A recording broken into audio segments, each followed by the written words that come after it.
The program didn't have my name. Not under siblings, not in the thank yous, not even in the family bio. Harvard Yard, May sun, red robes, flashbulbs, applause. And me, standing 3 rows back like a stranger at my own sister's coronation.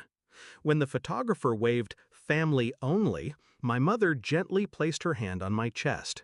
Not in anger, not even shame, just dismissal. Like I was an afterthought they'd finally deleted. And that's when I realized they'd been planning this for months. It started small. Missed calls, cold silences. My birthday forgotten 3 years in a row. At first I blamed myself. Too busy with work, too many late nights at the firm. Maybe I hadn't called enough. Maybe I wasn't enough. But then came the wedding. My sister's, of course. No invite, no call, just a blurry photo of champagne flutes on Instagram, captioned, "Finally married my best friend." Still, I swallowed it, because that's what I was trained to do. Keep my head down, work harder, don't cause trouble. But at graduation, seeing my name erased from a printed booklet that listed even our dog, I stopped swallowing. 6 weeks later, I got the call from my cousin Hannah. She was crying. "They changed the will," she said. "The lake cabin, your father left it to Rachel." I laughed, sharp, bitter.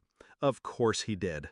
That cabin was my childhood, my first fishing rod, my mother's humming in the kitchen, my dad teaching me how to row before I could ride a bike. Rachel hated it, always said it smelled like dead trees and boredom. But it was worth nearly $1 million now, post-renovation, prime real estate.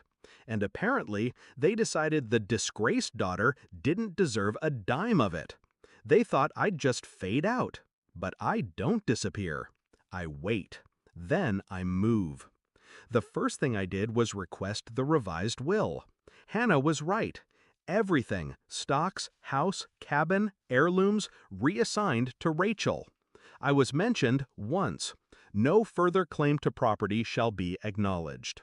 Cold, clinical, but careless, because they didn't count on 2 things. 1, I was a probate attorney. 2, I knew something they didn't. Dad had gifted me partial ownership of the cabin 10 years ago, back when I was still the good kid. He'd done it casually, after I helped him fight a zoning dispute on the land. "Just in case," he said, handing me the notarized form. "You earned it." I still had the original deed, signed, filed, legal. But they'd either forgotten or hoped I had. Either way, it was mine now. And I don't mean sentimentally, I mean legally. I didn't call them, didn't scream, didn't beg. I filed. Petition for partition and sale. In simple terms, force liquidation of the property and take my half in cash. If they refused, the court would order a sale anyway. It wasn't revenge yet, not quite, but it was the first domino. They lawyered up fast. My mother sent a letter through counsel. "We request a private resolution in honor of family." Funny, family hadn't been mentioned in years. I declined. Her attorney called it harsh.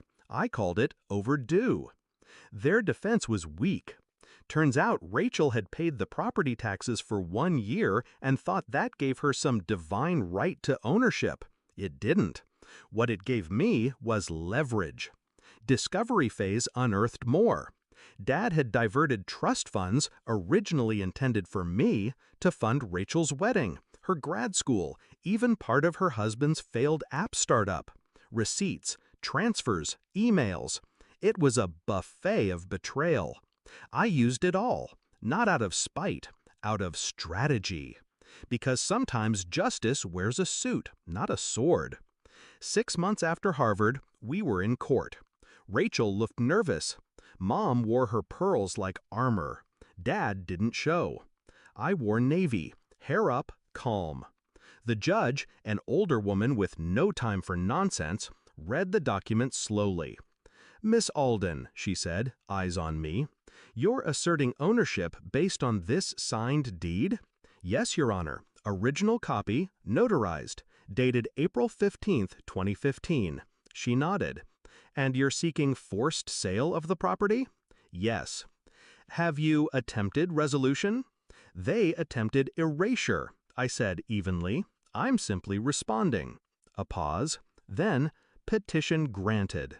The cabin sold for $975,000. After legal fees and Rachel's failed appeals, I walked away with just over $460,000.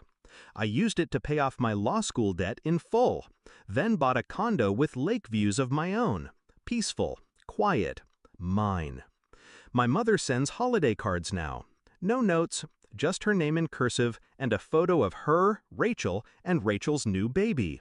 They always leave a corner of the frame empty, where I used to stand. I'm not angry anymore. I don't need them to say sorry. They can keep their Harvard weekends and curated smiles. Because when they look at the cabin now, empty, sold, gone, they remember what they lost. Me.